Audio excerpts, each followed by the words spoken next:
Now, you blokes are both Bulldogs legends, I'll say. Yeah, I'll say legends. You'd say legends. Immortals. Immortals? You can be an immortal. We've just set up our own guidelines. So you just want to created it. you're an immortal. Hall of Famer at least. So essentially, you know, obviously the place is a lot different from when you guys were there because you're old now. Yeah. It was a long time since you've No, been it was there, always but- a long time for me, but not this kid. Yeah, that's true. Because, I mean, I want to ask around myself because obviously, you know, I was there from 98 to 2007. That's a lot of success there. I still love the club. And a lot of, you know, a lot of support, a lot of people, you know, direct messaging me on Instagram, tweeting, all this kind of stuff about what's happened with the club, what's happened with the club. I don't know personally what's happened with the club, but, you know, because I left so many years ago, but you were there in 2014 under the Des Hasler regime. So from 2004 onwards, you know, you left in 2000, after 2008, 2009, then you went back 2014. What the fuck has happened? Without, you know, the playing group, the work ethic was still the same. The ethic was still there. But from someone who'd played 100 first grade games plus 50 flag and reserve grade games there, I came back there and I felt like a complete outsider. And that was not because of the not being accepted by the players or anything like that. The place had changed. It was just not the Bulldog culture that was bred into me. You know, when I came to the club as a South junior, it wasn't long before I bought into the Bulldogs environment, bought into the culture. I knew everything about every ex-player. I knew what every player did through the 80s and the legacy they built through the 90s and then into the early 2000s. And I was lucky enough to come into a system in the 04 and win the grand final in 04, but Canterbury had been building towards that.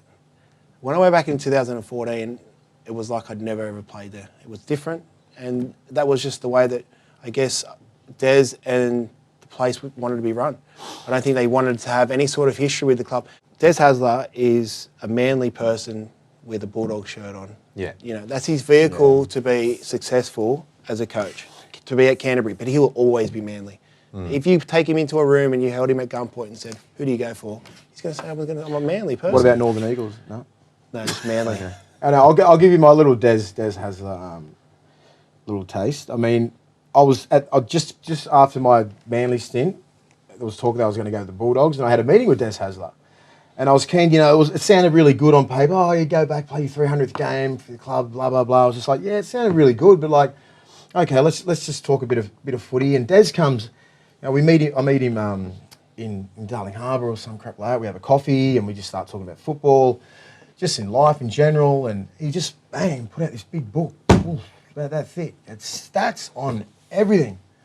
Everything. Like from fucking day dot. I mean, like, in his eyes, I don't know if they're twisted or not, or his head or football's just got to him. Aidan Tolman was the best prop in the game. And to me, no disrespect to Aidan Tolman, I was 35, I still dust him up. You know what I mean? Like, I just... And hello to Aidan Tolman if you're watching. Yeah, what's up, Aidan? How you going? Yeah. But it doesn't matter. Like, in my eyes, I'm like, no, Sam Burgess, you know, George Burgess at that time. Yeah. They were killing it. But I said, do you ever go by the eye test, Des, and just go, look at what he brings, what sort of emotional sort of presence, a physical presence, and what sort of drive that the guy has on the field and how much he can get people going with him.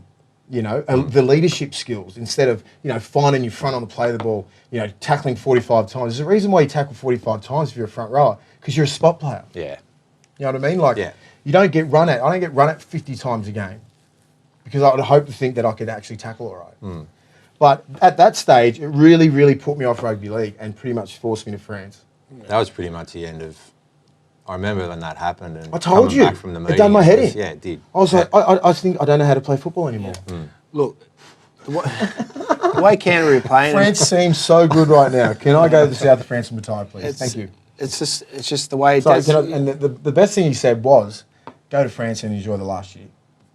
That's the thing. And I have so much respect for Des, but that was the best thing he said the whole meeting.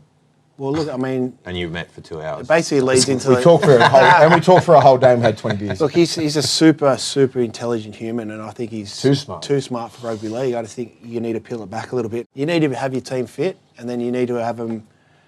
You don't need to give them so much information. They're rugby league players. When you're overloaded with information, that's just typical of the way they're playing now. They don't go out there to intentionally lose, but they're so confused. That's the way I watched them last night, and they didn't know what to do.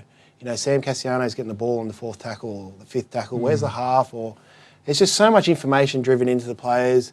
I feel sorry for them. They've had a terrible year, and I don't know if it's worth keeping Des on long term for that club. I think things are going to just get worse. It's not like he inherited that team. He's picked every single one of those players in that team. And if they're not getting results, then, you know, you've got to be accountable for it. I think analytics is massive in basketball, NFL, and that's where he's at in his head.